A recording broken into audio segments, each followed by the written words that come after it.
Hello दोस्तों, यह purslane का पौधा है। पर्सलेन एक लोकप्रिय हाउस प्लांट है जिसे आसानी से उगाया जा सकता है और यह आपके घर और गार्डन की सुंदरता और सुगंध को बढ़ाता है। यह पौधा अपने मोमी और चमकदार पत्तों और सुगंधित फूलों के लिए जाना जाता है। यह पौधा दक्षिण पूर्व एशिया का मूल निवासी है। इसे घर के अंदर या बाहर, बगीचों या कंटेनरों में उगाया जा सकता है। यह पौधा मध्यम प्रकाश और अच्छी जल निकासी वाली मिट्टी को पसंद करता है। इस पौधे को घर के अंदर या बाहर, बगीचे या कंटेनरों में उगाया जा सकता है। अच्छी जल निकासी वाली मिट्टी में लगाना चाहिए। इसका तापमान 15 से 25 डिग्री सेल्सियस के बीच होना चाहिए।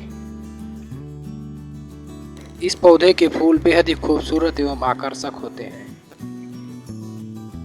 जो दिखने में बेहद ही खूबसूरत लगते हैं।